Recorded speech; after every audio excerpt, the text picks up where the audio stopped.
you pulled out of my driveway, my wife or myself, we could lose a tire in one of the holes. I'm like, no, you need to cover more of that. We need to be able to pull out in an angle. And so they came over and they did it. And so finally it's like usable. And then I'm looking over at my neighbor.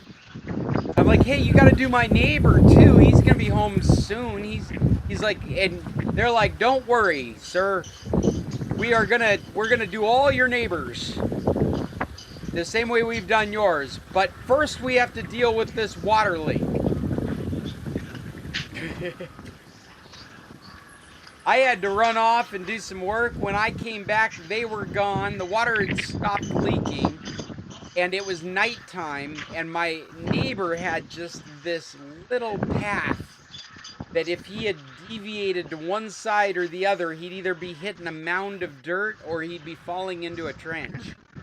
And I felt really bad for him because he's at work. He couldn't yell at them like, I mean, I'm working from home, so I come out and yell at him every 10 minutes.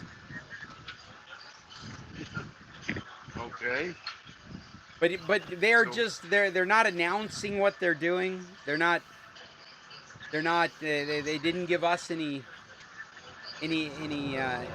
warning ahead of time. Like, we're about to dig a big hole in front of your house. You need to get your cars out. Nothing like that.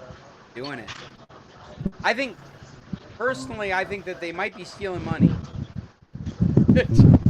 The incompetence that I feel like's gone on. I mean, they've passed this job on to makes me feel like they didn't care whether it got done well or not. Hey, I see Dad's on here, Chester's on here, Jim jumped on for a moment to see where we were. I didn't get a chance to say hello. This is the San Carlos Computer Club. We are meeting once again in a virtual meeting because I've talked to Jonathan this morning and he said they still don't have electricity. They're having electrical problems. Fred, I'm going to mute you because there's a lot of wind noise coming from your end. And so we are still in a virtual meeting at this moment. Good morning, people. Again, I'm Scott Stimson from International Computer Solutions. We meet every Tuesday for this meeting. It's been a virtual meeting since I left for Alaska at the beginning of summer. We've come back to our own issues here at home. We've dealt with storms that have left us without internet and electricity at different times. And Tequilas has suffered from it, and so we're still waiting for the ideal situation. Fortunately, I think it's just Jim and myself in town right now. So Jim's missing out on a meeting, wants to come do it in person. Jumped on our virtual meeting just a moment ago. I saw him there. He's probably just verifying that we weren't down at Tequila. Didn't get a chance to say anything when he was with us. Fred is joining us from St. Lucia. Chester, I imagine you're still in the Northwest, and Dad, I imagine you're still in Alaska. Good to see all of you folks. I'm in the Southwest. Oh, in the Southwest. California? Arizona. Oh, you're in Arizona. I'm sorry. Why did I think you were in Washington? Well, I used to live in Oregon, but we left there about 3 years ago. Ah, okay. That's probably it. I'm getting that you back there. Right. Well, welcome everybody. This is our meeting. It's the third meeting of the 2025-26 season, as I like to call it.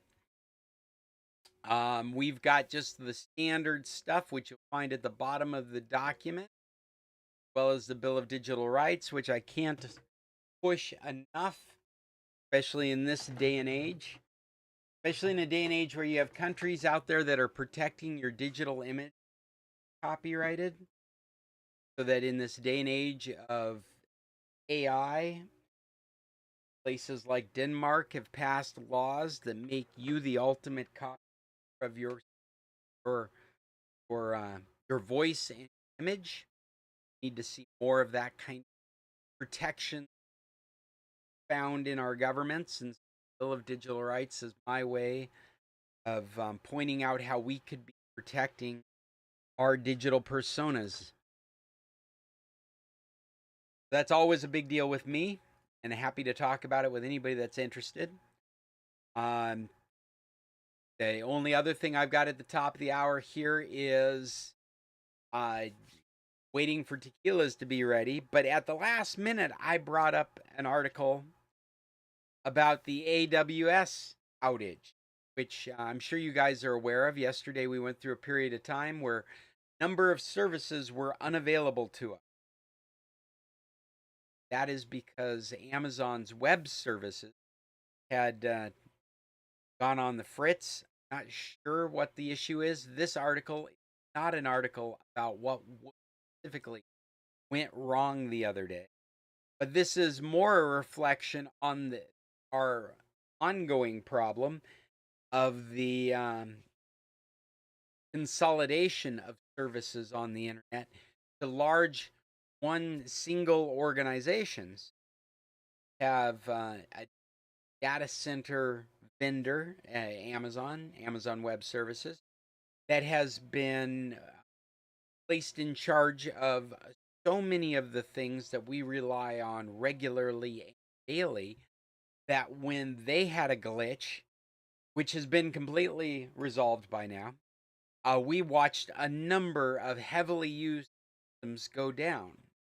Probably had more than one system.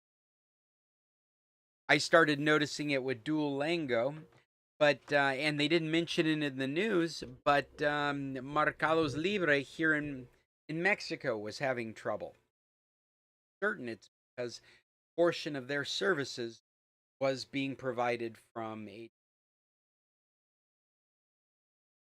I thought this is a pretty decent thought piece that gives us some speculation into what we're doing by enlisting one service provider to provide such critical across our infrastructure. And it kind of prompts the idea of we should be insisting, at least in things like government services, where they're not relying on just one service provider, but by mandate need to have more than one service provider. In private business, that may be a difficult thing on, but in government, that shouldn't be a hard thing. And what that would rely, if we are going to rely in the private sector for those services, which do make sense, that we're not reliant on any individual. And this is a conversation that we've heard play out a number of times. Probably most recently, you're seeing space in the United States right now are and NASA. Many of the things that they're doing are actually being outsourced to SpaceX, and the idea at the time was that we would have more than one provider. Blue Origin is out there, Virgin's out there.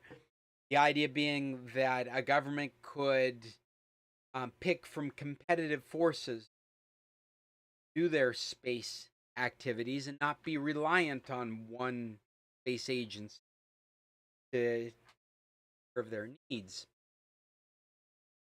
We had also, I mean, in that respect, we had mothballed the space shuttle program, found ourselves at the mercy of the Russians for their space program until SpaceX got up and rolling. And we all know that Blue Origin and Virgin have not proven to provide the kinds of services and ability of SpaceX has by become our default. In a perfect world, that will sort itself out and we'll be able to pick. Going back to internet technology, I would hope that's the strategy, competitive data center for the government, for services buy on, be able to switch over from AWS to Azure or to IBM or to Oracle, depending on what kind of nature the problem. We've had recently a number of huge outages because nature of the technology internet hasn't actually been fully embraced. It's kind of been um, bastardized into this large organization able to control fundamental footprints of this infrastructure. Examples of that are in the DNS namespace. Cloudflare had a problem a while back, and it brought down large sections. Microsoft had a quite a while back, and it brought down large sections of the internet. And we know just from way back from the WorldCom links, these backbones of fiber in the internet represent critical areas that could be brought down and would bring portions of the internet to standstill, just crippling large sections of our day to day. And we've here in San Carlos experienced this when the entire town law reminds you of how there is another way to do this kind of stuff, and we have really allowed the large players to make the big. San Carlos losing data. It was Telmex. I don't know how many of you were paying attention to it or have heard this story, but they damaged the fiber optic lines into San Carlos, stealing them thinking they're copper lines. This is a classic trope in Mexican culture. Economies boom and bust. People are looking for ways to make money. You'll find scrap collectors out there thinking that they're going to steal a bunch of copper, and really they are destroying a bunch of fiber optic. And when that happened, we all woke up. We woke up without internet. And in cases like myself, who have more than one internet connection, I've told you before out here in the ranch, because we've got a DSL connection from Telmex, but we also have a wireless connection through Juan's connection there in the center of San Carlos, which is also a Telmex connection, a fiber optic connection that he shares, he broadcasts across the town. And when they destroyed the fiber optic connections into San Carlos, they destroyed his connection to my connection to. But then the third connection that we always rely on is the data on our cell phone. The ability to make phone calls at the very least or text message, but also to just use data, check your email, message with WhatsApp, get on Facebook. Everything was shut down because Telcel gets their local data connection from Telmex's. So unknowingly, when they destroyed the fiber optic connections to San Carlos, they cut us off from all communication. It was a little jarring because you couldn't make a connection, find out why the other connections were lights out as far as data communication. It was a little unnerving. And I mentioned making phone calls and text messages, only that you would fall back on those kinds of activities under a similar situation. And those activities are data activities. So again, that fiber optic line being down, we couldn't make phone calls. We couldn't. The phone in your pocket became completely useless. It was very jarring. San Carlos was offline for half a day as they tried to bring services back online. And it was obviously a great task of bringing things online and prioritizing things, because we watched as sections of San Carlos got internet first, and as cell services got internet. So finally, it got around on all the services in Carlos. But we were down for a number of hours, probably half the day. The town was completely cut off. and find out what was going on, you had to drive to Wymus and get connected there.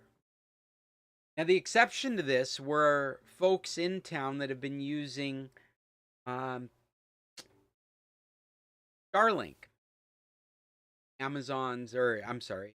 Elon Musk's Starlink connection, because it's not related to that fiber optic link. People that maintaining satellite connections were still online. They were able to post to Facebook saying, "Hey, Telmex is completely down." Of course, if you had Telmex, you didn't have a way. You have to go to Wymus to find. So it's this kind of experience and experiences like this are refortifying the idea that there should be some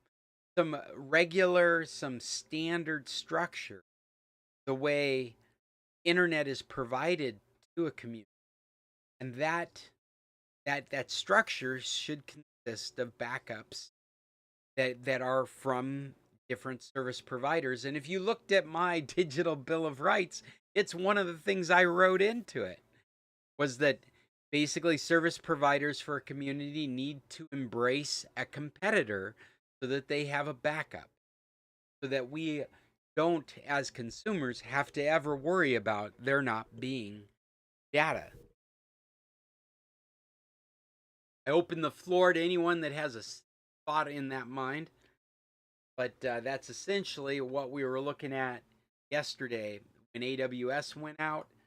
Watched a slew of internet services that people rely on daily, and we're not talking about as silly stuff as we're talking about people that are relying on banking, people that are relying on YouTube, that these services, credit card service, things that credit checking, were all disrupted. AWS.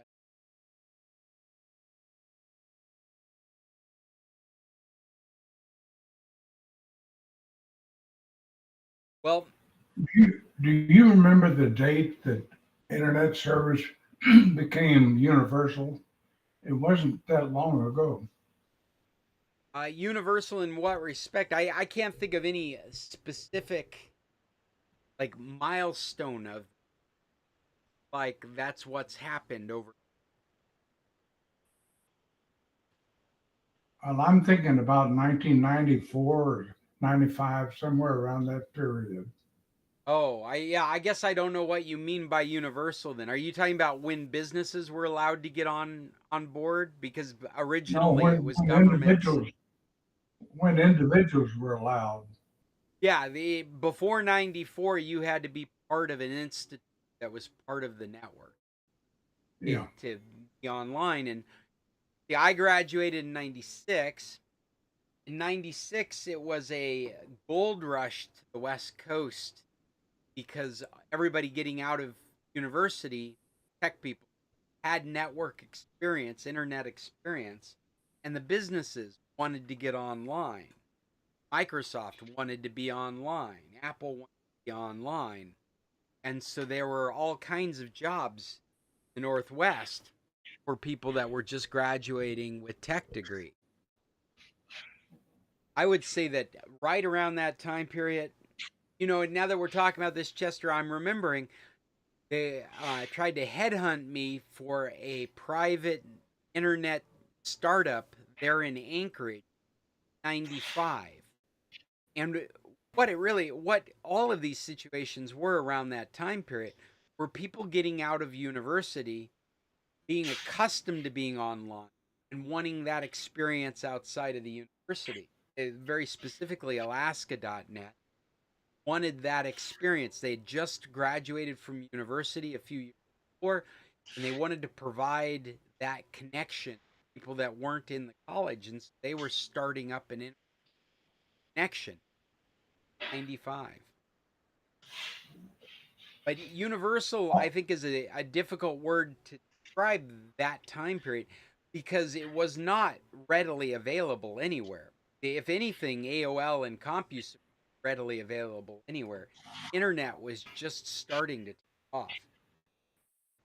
I think maybe the term universal should be applied to when did you start needing internet to pay your electric or check your credit rate, right? Or look for a job? Or when did Right. maybe universal should apply to, in this example at San Carlos, a phone call is no longer a phone call. Making a phone call actually gets turned into data packets and sent across an internet protocol. Even in the most rudimentary phone call, you're still reliant on the internet. Maybe that's what universal. And in that case, that's happened in a more modern time, probably within the last. I was thinking in terms of personal use of the internet because, as you know, I'm an old man. And when I grew up, we didn't even have television. Uh, so here I am, been retired forever, and the internet and the use of the computer is my daily entertainment. And it's amazing in a lifetime what has changed due to the internet and computers that go along with it.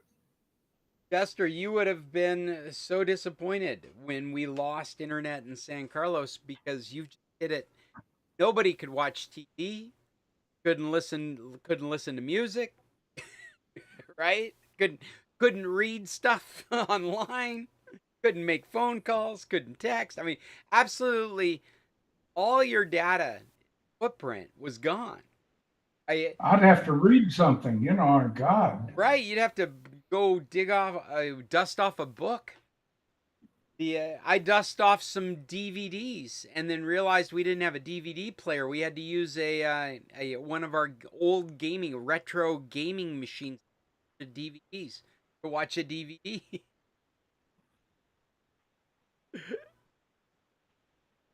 No, it's a real eye opener when things like that happen. What I realized was if I was subscribed to Starlink, I would patch it into my home network. Like I said, I have a load balancing router and different connections. I would make it a third connection on that router. Similar situation happened, then I would be a Starlink connection. But I really feel like any internet provider, because internet has become so universal, so critical, the way that our lives work, seems like a community could require regulations that anyone providing internet would have to search out a parallel system for when their system is down so that we can guarantee as close to a 24/7 uptime for everybody that's reliant on it. And I guess I wouldn't feel that way if we are talking about listening to songs on the radio or watching TV over the air, or if there were ample opportunities or getting connected outside of your internet provider. But in so many areas, there's only one or two internet providers to pick from. And so the fact that they don't have a backup, the fact that they've worked their way into this monopoly position, but don't have a backup to guarantee those services, and the cultural shift of our world to we desperately rely on these services. That seems very harmful.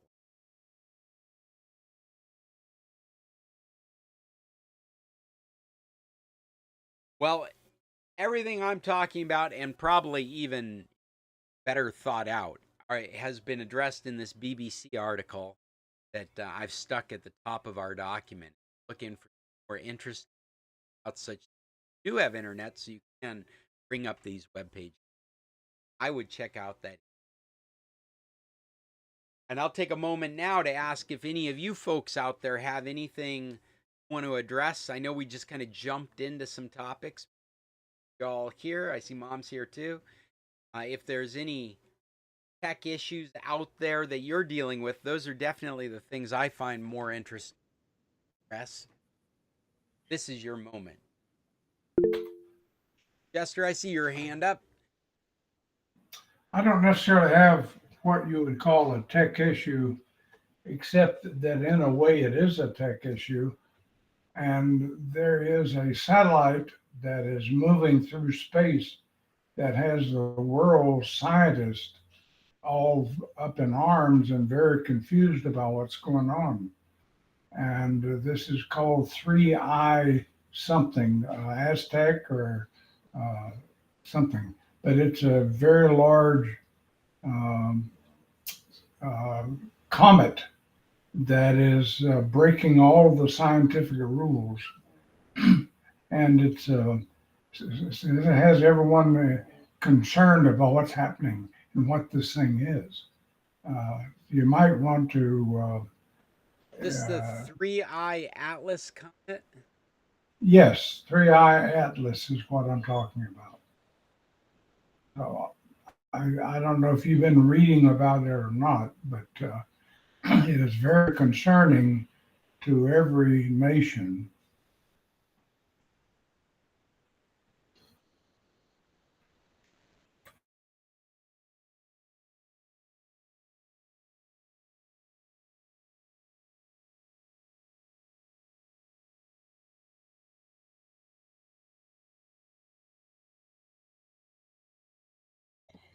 Makes you wonder what that's going to do to our atmosphere.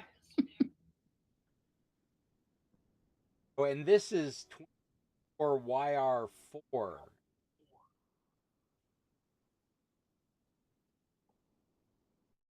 This isn't even an asteroid. You're talking about a comet.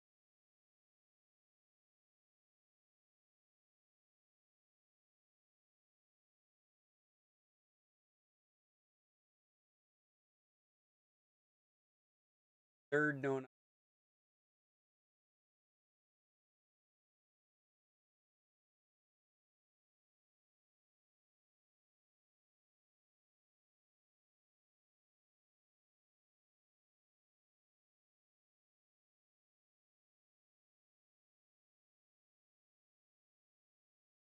Earth in danger? The short answer is no.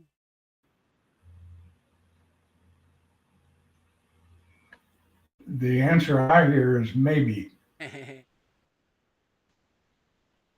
Newly just don't observed. know. Yeah, I'm looking at captures astronomer attention in speed, size, and unusual trajectory. Suggests that it could be an alien. That's much.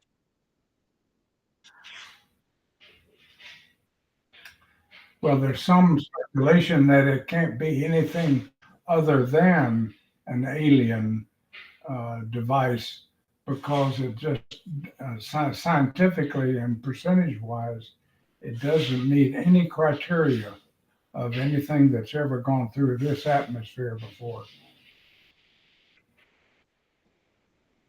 This article, I have not vetted at all. I have no idea what the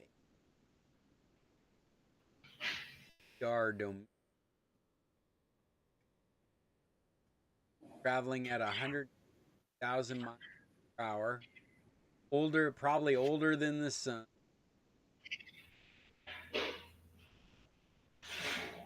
Spanning up to 12 miles in diameter.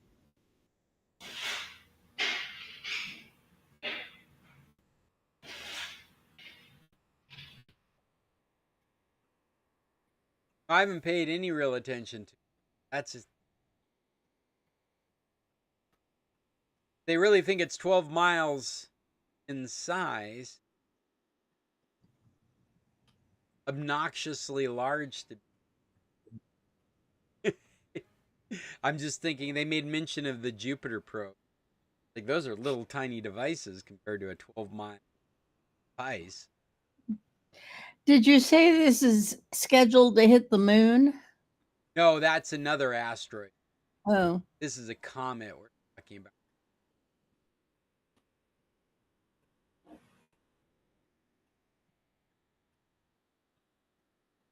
Yesterday, the Chinese government notified the Chinese people of the concerns they have. And their question is, why has not NASA said anything to the American public about it? lack of funds. Well, let's see. The U.S. Herald. Yeah, that's right. They've got nobody watching anymore. They fired everybody, and the government's not moving right. Probably don't have anybody to tell you what's going.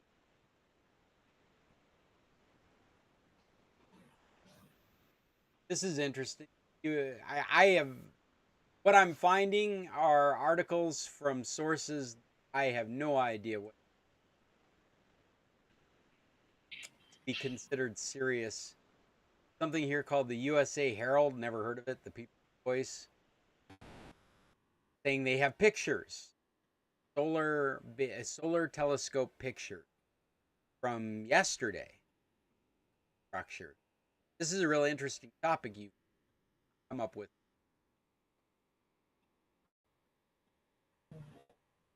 Private astronomers captured final clear images of stellar object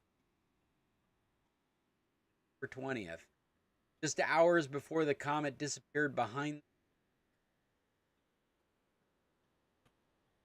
Well, they're also concerned that it can go as close to the sun as they project it without being destroyed. And that is, they don't understand how that could happen. Anything else that went that close to the sun would be destroyed or vaporized. But that's not, they don't predict that with this device, whatever it is. So they have a good idea of how close it is coming to the sun, and that's it's unusual. There isn't anything they're aware of that can get that close without it being Right.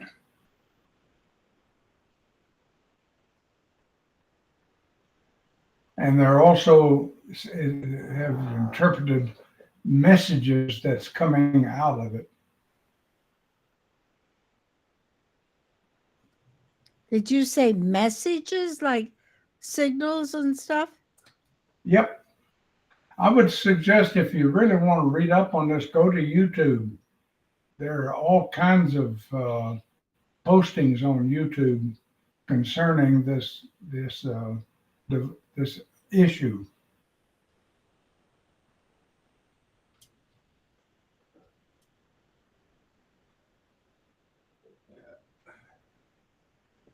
That's interesting. Detect water's ultraviolet finger. Well, I guess it's not too interesting. A comet's just a big ball of ice, right? That's what you're. If it is a comet, that's the assumption. No, it's not a comet. Well, they're If calling it it were a a comet. comet, and if it were a comet and that close to the sun, it would vaporize and turn to gas. So this is absolutely not a comet. They even think it's hollow. Um, they don't know what it is. But they're scared. They're scared to death of it. Everyone who comments on it is scared of it. That's why I thought it would be of interest for your postings of events. I don't know, Chester. Now I'm scared of it. Well, I think there's reason to be. I think around the 29th of this month, they should know more. 29th or 30th of the month, they're supposed to know more about what it's going to do and where it's going to hit. Or is it going to go off into space and never be seen again? But go to YouTube and look this up and read on it. You'll be fascinated.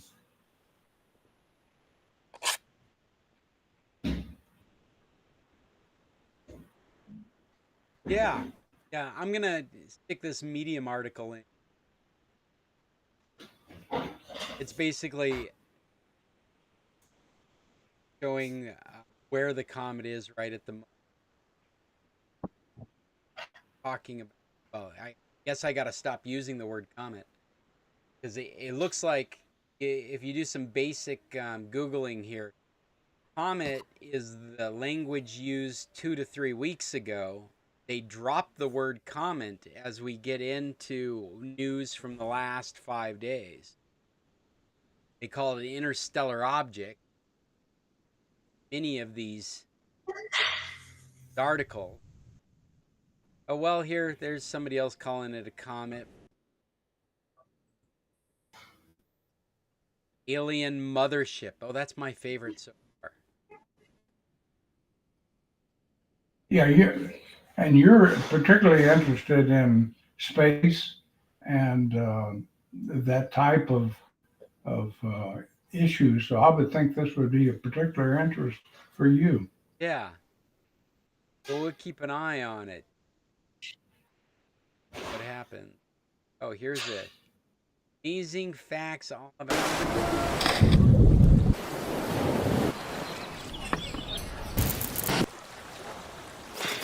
On July 1st, 2025, humanity became aware of an interstellar interloper crossing our solar system. Here are some facts you should know Can't about hear this. very close to Earth. Its closest planetary encounter was with Mars, and even that closest celestial to meeting Mars. was around I've 30 seen all million that kilometers before. apart. Yeah. Make that 3i bigger Atlas on is on the the third screen. interstellar 'cause object to be right discovered, now you're just a after little 1i on square. Oumuamua in 2017 and 2i Borisov in 2019. But this one is believed to be larger and roughly twice as It fast as just the passed by previous two. Mars. By getting closer to the And, sun, it's been picking up a bit more speed and has started releasing We a have lot a more material. satellite 1 and An 2. estimate showed you that it's losing know, at least they've been 40 floating litres of around water for every second. 50 years. That means an Olympic pool's And worth of water is satellite lost number every 2, 18 hours. I can't remember the name of it. Has a communication with it. Are these our satellites? It's also losing Or at are least they 30 someone kilograms else's? of dust per second. One model Like suggests that China's. Say that again, Mom.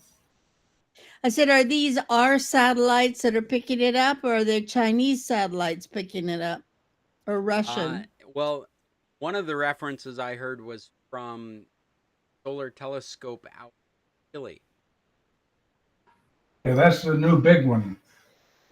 I think and, I've been there Really? when we were in Chile. We went up.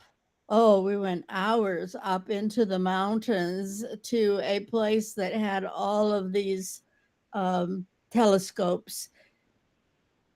It was quite first time I'd ever been to a station like that. It was absolutely fascinating. It was a daytime. So then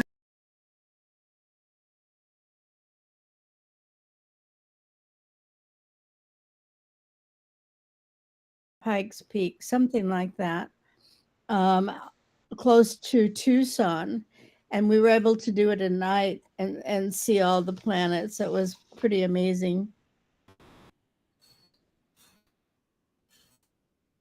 The one in Chile was being redone at that time to be able to reach further, one of their telescopes anyway, further out into space. I wonder if I'm at the same station that spotted this. No, it was the one that spotted it, I believe, was called Explorer 2. There's Explorer 1 and Explorer 2 that are both now in outer space. They're in the area where we cannot, there's not enough light to see anything. It's beyond the ability to have light. And the number 2 Explorer was the one that first spotted it. And then they turned the Hubble to pick up what they could with the Hubble, and then the new one in Chile they put on it. So it's very, very popular situation that everybody of scientific world is watching.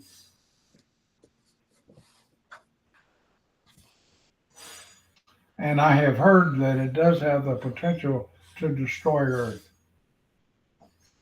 12 miles, yeah. But Seems it's like not it on a could. trajectory for, right? At least that's what I saw from the video here. It didn't look like In fact, the video said that the closest it's come is to Mars, our solar. Yeah, but it has the ability to change its direction and has done so.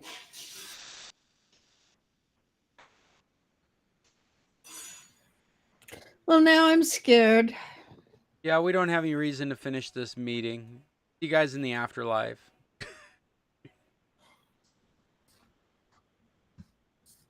Well, Well, that's all fascinating.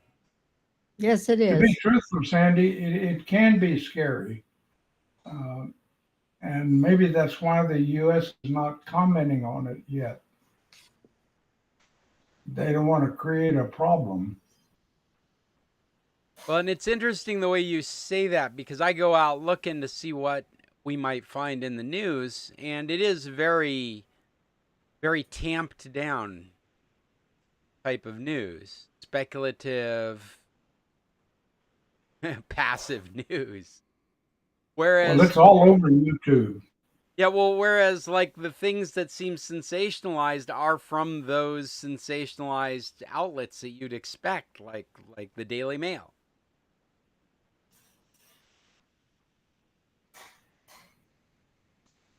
Article, there it is. I'm going to stick this in our document. So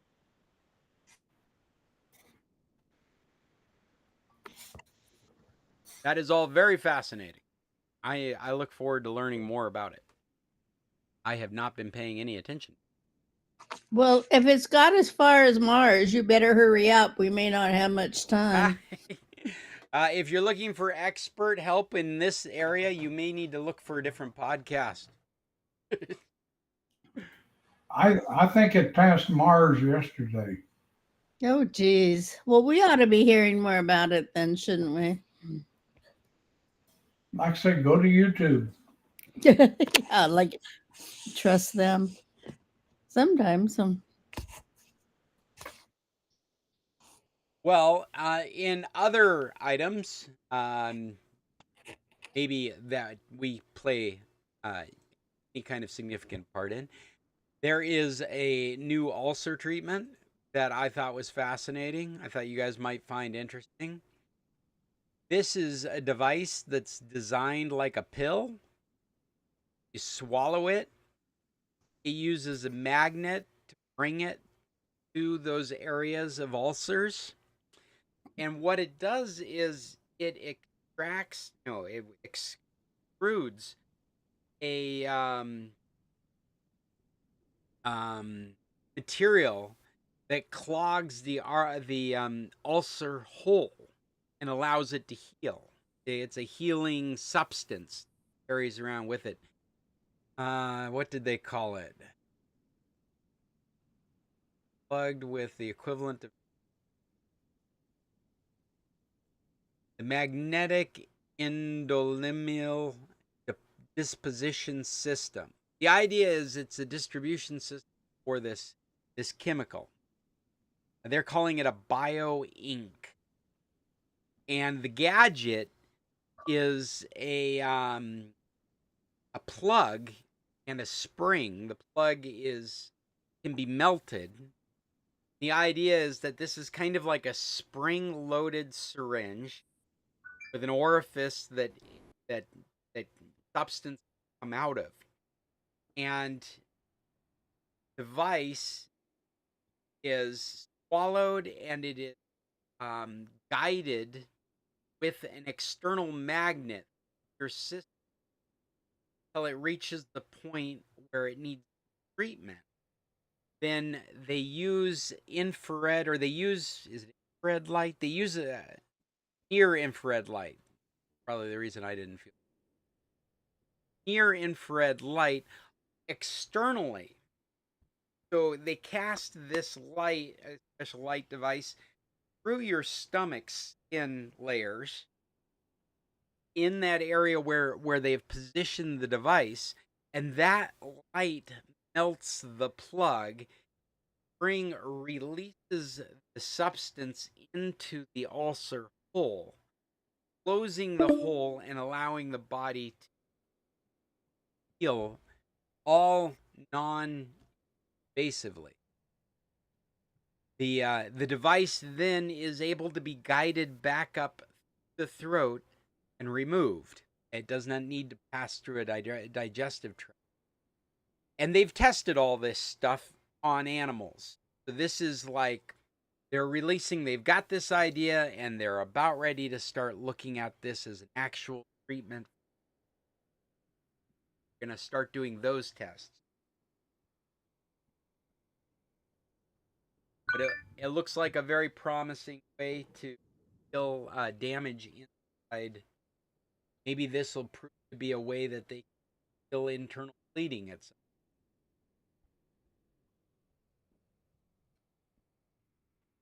We are got another over to the other.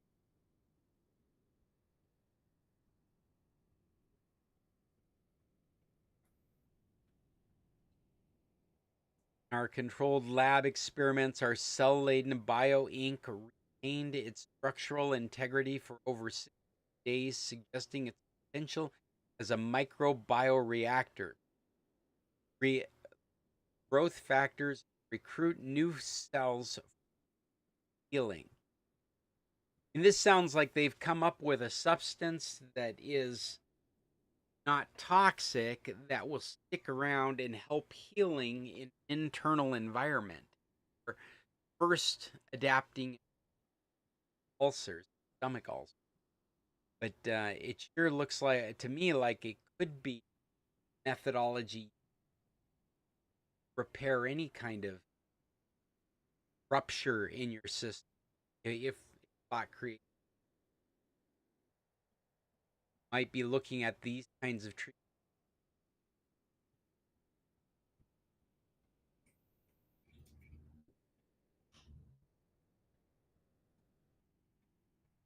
Well, that's your health item for the week. It would be great if they could use that to treat cancer. Oh yeah. Yeah. Boy, wouldn't that be the ultimate goal? Would be nanites flowing through and wiping out cancers. I like that idea.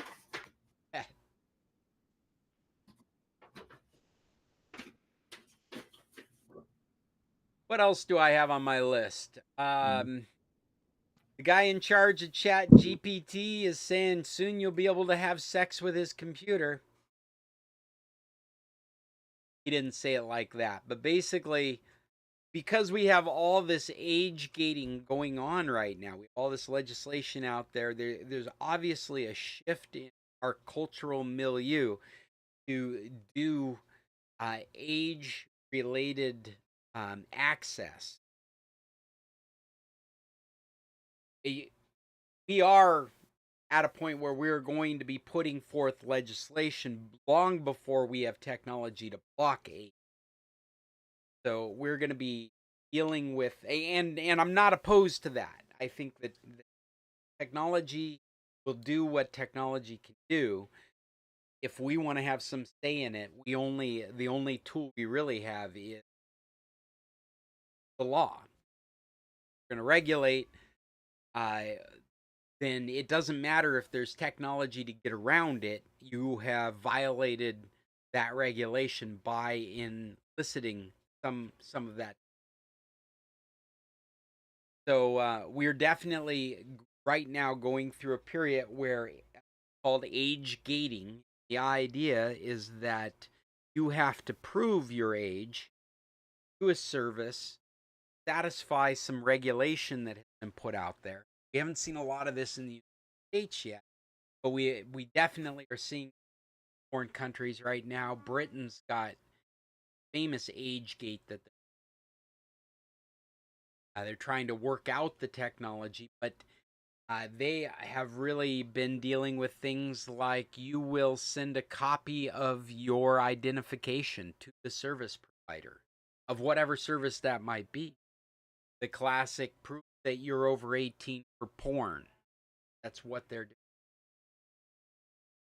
Some of this is very difficult to swallow. Like those are lists being created using services. Some of it feels a little little counter to freedom. At the same time, it's all being driven by a concern for the children. Seems to be a general consensus that we need to have some sort of control over services at different levels. And I'm afraid that what it's going to really do is it's going to spark a whole new generation of hackers getting around age gates. The first age gates that were ever introduced were immediately thwarted by some of the youngest hackers you know. All they have to do is masquerade as someone else. Brand. There is something to be said for an honor system, and that kind of throws it back on parents later. You've seen that across the internet. I'm sure you've seen something that's verify that you're 18. It is quite literally just based on the honor system. Said you're 18. You're 18. You're not. It's not us. It's you. You're the one that's in trouble because you're lying to this. I think that does have some amount of merit, only because I know technically it's a very difficult, it's a very challenging age gate concept. It's challenging to do that and remain anonymous. Yeah, but the oldest one around that has worked somewhat is the prohibition against drinking at a young age, and also smoking, buying cigarettes under the age of 18, and buying booze under the age of 18. It hasn't worked perfectly, but it has basically worked. Well, and actually, if you think about the reason that works, is all of that has to be dealt with in real life. When you get accused of not being old enough to buy cigarettes or alcohol, you're standing in front of the person having to prove it. And the onus is on you. So if the vendor doesn't like the smell of you, they can just no. In the case of digital services, there's this old expression, I don't know if you hear it anymore, but it was really common when I was first getting on the internet. It was the expression is, on the internet nobody knows if you're a dog. That's the problem with these digital services, is that you are vetting yourself through a computer screen, so you can masquerade as just about anyone if it's technologically feasible to do. That kind of brings me back to technology will do what technology does. If in your time trying to build technology to stop something from happening, somebody else is going to spend their time building technology to go around that block. And so the only real power that we have is a communal power of what are the norms, what do we consider appropriate. Again, I go back to the Digital Bill of Rights for a lot of stuff of protecting the digital persona. In those regards, if your likeness has been taken, something you created has been taken from you, you have first rights. And so those entities that have done those things are immediately in violation, because they're in violation of your digital rights, already doing something illegal. So it doesn't matter if they have technology to do. In fact, the Denmark case with the copyrighted your personal image copyrighted to inherently as a human right, it doesn't matter that there are dozens of AIs out there scooping up pictures of you. The moment it's used without your permission, they're doing something illegal. They've gone against the regulation. They can be held accountable for it. And I think we're looking at that kind of scenario here.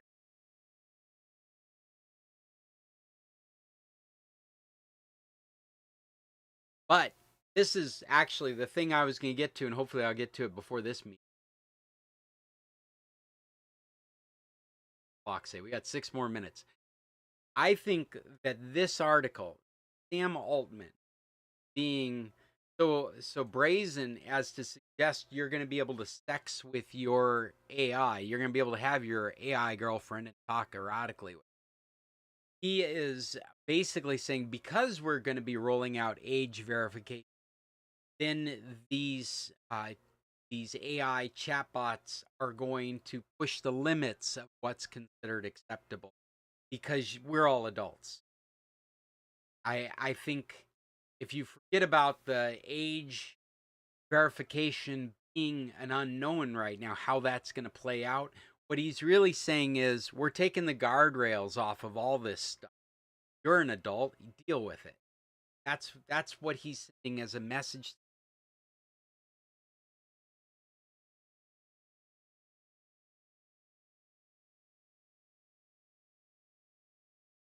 Well, you have children. How do you feel about it? Yeah, that's interesting, Chester. I hope I've raised really well thought out critical thinkers. I'm I've never tried to block internet with my kids. I mean, we've had things like blocked access time, like go to bed. We've done stuff like that. But I've never tried to do the whack-a-mole of you can't go to this site, you can't go to this. Just felt it was a losing battle, and I'd much rather concentrate on having good thinkers making good decisions because everything is out there. Anything that you could block could be found somewhere else. If there's any interest in finding it, it's going to be found, especially from some kid that's trying to go around whatever you've set up. So I've never taken that approach to parenting. I've always felt more it's important to talk to my kids about what's going on the internet, the kind of personalities they're on the internet. As I'm saying this right now, it's reminding me of a really a famous incident in our family when my daughter had really gotten into YouTube commenting. She made some comments, and somebody came on and just belittled her to death for the things she attacked her, uh, her personality and her stance. And this is a kid. This is like a 12-year-old kid. She's a 12-year-old kid and she comes running to me and she's all upset. She's called a bitch. They're making fun of her and it gave us an opportunity to have a real conversation about the way people behave on the internet, how they feel protected on the other side of the screen. And they will create they're trolls. That's what we call them. They'll create controversy, see how you behave. In fact, what they want is a reaction, a visceral reaction from you, because that's what they're hoping for. And so it was like in our family, it was that moment that we were able to really have a good conversation with them about what to expect being on the internet and dealing with these different persons. Would you like to speculate what percentage of parents would take the time and energy or have the interest in doing what you would do? Well, I know that it's highly unlikely people have the knowledge or the time to what I've done. But I don't know if that means that we're going to try and legislate any parental controls or even think that they would work. Hey, this call is ending in a minute. I'm going to open up the other meet. If it's available, if you guys want to continue. And if I can get this link into our chat or this, click on the chat. If not, you'll have to pull it out of the, here's the link. I'm ready to let you guys.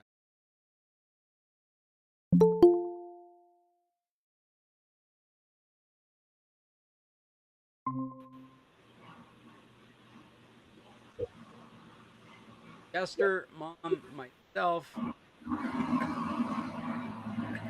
waiting for Fred. Go with us, Fred. Move over to that other meeting. Call. Oh, have to.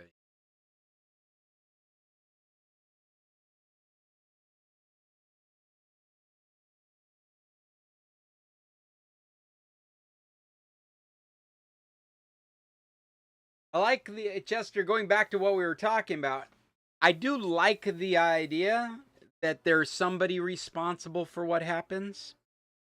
I just feel personally it always falls back on the parents, and I like the idea that there's something that says just like with smoking, just like with drinking, there's something there that's saying this is when we consider it appropriate. We don't even know. I mean, that's the hardest part. Somebody mentioned this in a podcast today.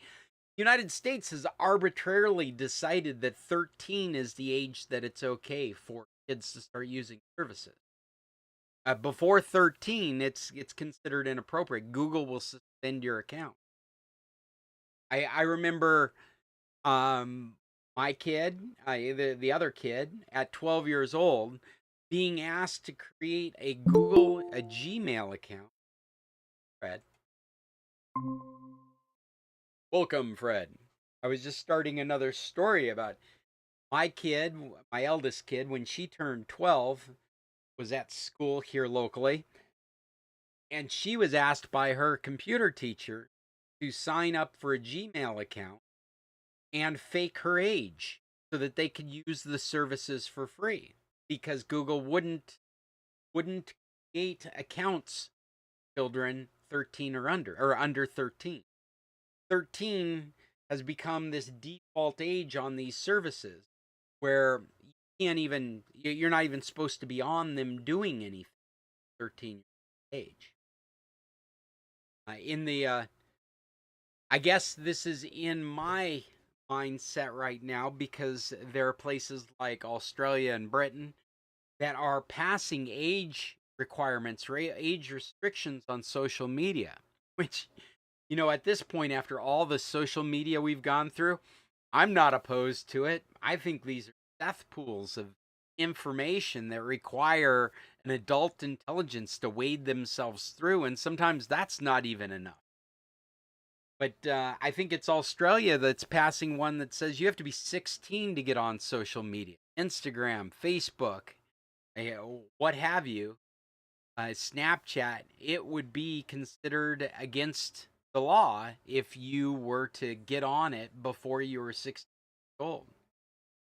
Again, you can create a persona that's older than 16 and sign into these services. They have not demonstrated a decent way of age verification. And when I say that, what I mean is that some of the ways that they've come up with are literally scanning your photo ID and sending it in across the internet, which I can't think of anything more susceptible to identity theft than that. Or maintaining a list like in Britain, their porn list. You have to sign up with the government to be acknowledged as someone old enough to go to porn related sites. When they You know, did, oh, at least it's something until they can come up with something better. That would be my view. yeah, I guess in the end, I don't believe they'll ever come up with anything because, like I said before, tech will do what tech does. If there's tech out there trying to stop you from doing something very quickly, there'll be tech out there making it possible. It seems like the I mean the in my opinion, I agree with you. There's something being done there. I think the legislation has to stop at you have to be 16. It cannot be legislation can't be mandating technology to be used. It has to create that environment, but then it's up to tech to figure out how to do it. That's where I would get nervous. Uh, Examples of this going awry are our cell phone networks right now. I'm sure you've all become aware that our cell phone networks have been deeply compromised. They've been deeply compromised for a number of years, probably 2 decades, been deeply compromised.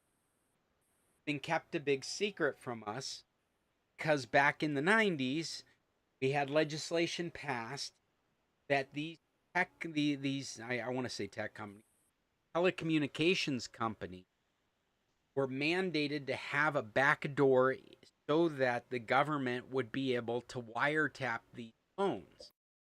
And so, at a fundamental level, at a very low um, uh, security level, like the way that they made sure that they could be compromised was so insecure that it's an insignificant thing to do now.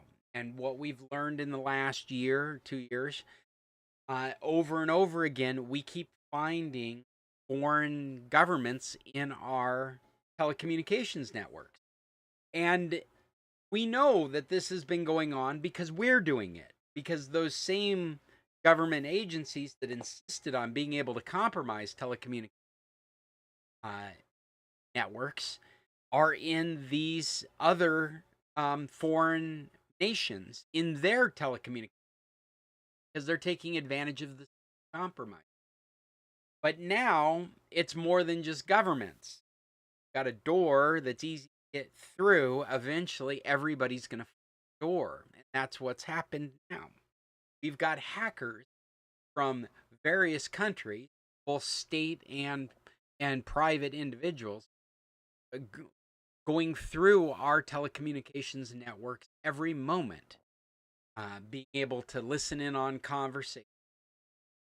And it's one of the reasons that my best advice to you these days is never answer the phone unless you're certain you're going to be talking to the person you expect to talk to. The ability to compromise these networks has become so insignificant that even the most mundane ways of compromising an individual could be.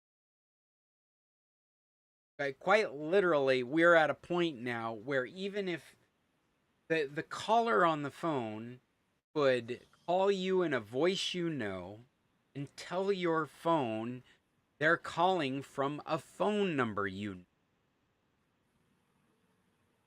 Kinds of compromises in our telecom. So I get really nervous when we're talking about regulation that gets into the technical realm. I think we got to leave the tech for the tech people. But the regulation, that is something that you pass state the the cultural milieu that we expect to live in. And so at that point, when you see business is compromised that technology, they're violating regulation. Individual that is compromising that, they're going against regulations. They're breaking the law. And I think that's the only way we can approach this from a political point of view. We need to decide as a community what we think the correct behavior, pass laws in that regard, and then let the tech companies sort out how they comply with those regulations. And an example of that, maybe a little scary one, but China, Britain, they have insisted on the ability to get access to the information that is stored in the smartphone users in their countries. So Apple has had to shelf very good privacy in those countries for an opener standard that can be compromised at any moment by those governments because of regulation. Those regulations have insisted at a technical. They've basically told Apple how it should be done. That's where we're all hurt. Everyone that communicates with anyone, any of those countries, their privacy is hurt. Their security is hurt because of these government regulations. They dip into the technical aspect. Not just. Forgive me for. Oh, I'm sorry, Chester. Go ahead. Forgive me for being so opinionated and argumentative, but there are two very personal items that are necessary for society to give up. in order for society to work. And one is DNA and the other is fingerprints. And it could come about that uh, facial recognition becomes a part of that personal data that has to become available to authorities. And so there's some that's good and some that's not good, and it's a mixed bag. It's not clear as to what usefulness some of this personal data is worth.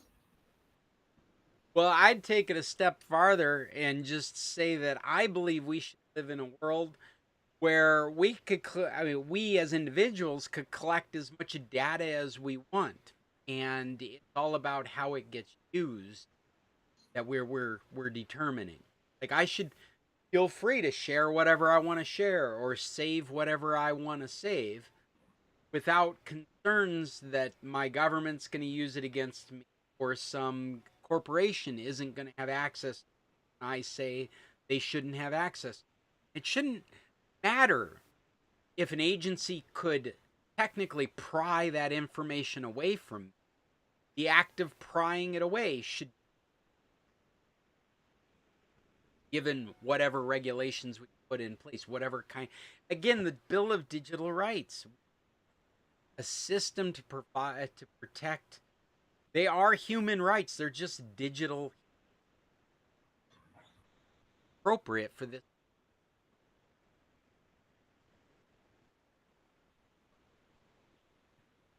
Well, I think the idea that you'd be doing erotic chat with your AI is funny. That's why I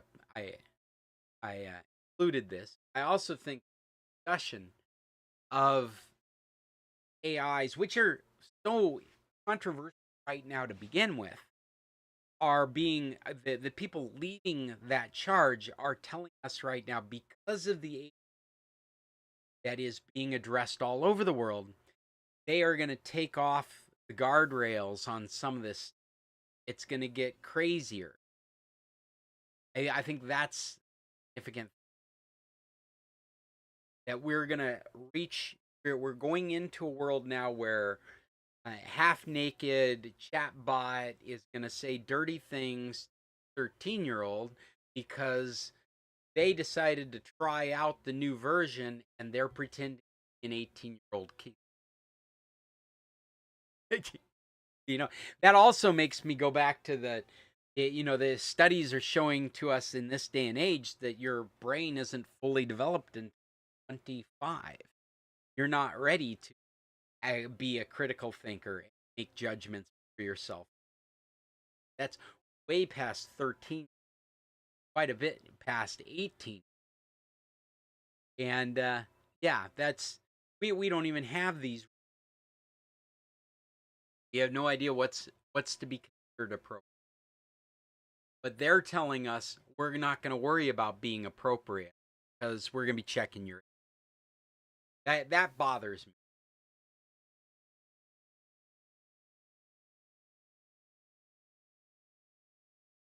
How are we doing for time? Wow, we've already been here an hour. I've got a couple of other stories I brought with me, but we definitely don't have to get. Cheryl and Bill haven't joined us. I don't know if you folks have anything you'd like to recommend, but I'm thinking we're done with this meeting.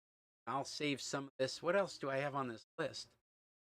Oh, maybe I won't even bring these back next week. Let me just mention these quick. The general consensus is that AI work slop, the latest slop term. AI slop is the general term for stuff that's getting churned out of these. But work slop is the newest term. And after they've talked to a number of different organizations, they're feeling like millions of hours of time are being lost. Money is being lost because so many people are starting to use AI for work. And it's causing a whole new workflow where superiors are having vet the information they're being spending more time looking at the information they're given to verify whether it's accurate or not they've ever had to do. So this is an interesting turn of event in the AI circles, where these industries are saying stop using it because it's costing us too much money to verify that it's helpful. I will leave that article in the document for you guys to check out on yourself. I thought it. And then just to finish off, to round off everything, Microsoft's latest release, new release. Apparently they broke a bunch of stuff with the last update, are at the moment on the 21st. Still waiting for the fix. If you are running Windows 11 and have not done the latest second Tuesday update, I would put it off. They are having a fix come out. I've done it already. I have experienced no problems. But if you want to hedge your bets, I would stay away from it until they say they've put out the latest update. I suspect it will be out within the end of the day or tomorrow, because it breaks a number of networking as well as peripherals like Logitech devices, boards and mice. So I would, yeah, if you're somebody that has an itch update trigger finger and find yourself in Windows updates looking for updates whenever they're available, might just abandon that practice for this next week. Wait till next week to look for updates. There are people out there regretting having up. That's it. That's my list of stuff for this meeting, this October 21st meeting. I did not bring any of my own recommendations. I have nothing to share. Go through. Let me mention that on November 10th, there is a bingo night, a Rotary bingo night. It's going to be at Colibres. I told you that I would mention the Rotary member. Rotary is the reason we're able to send our child to France for a year and actively involved in Rotary. This was a very fun event last year, and a lot of people turned out for it.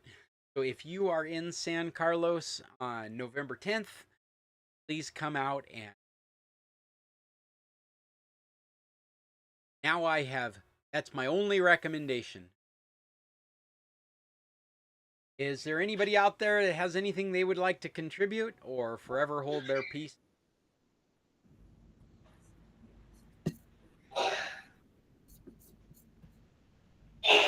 Nobody?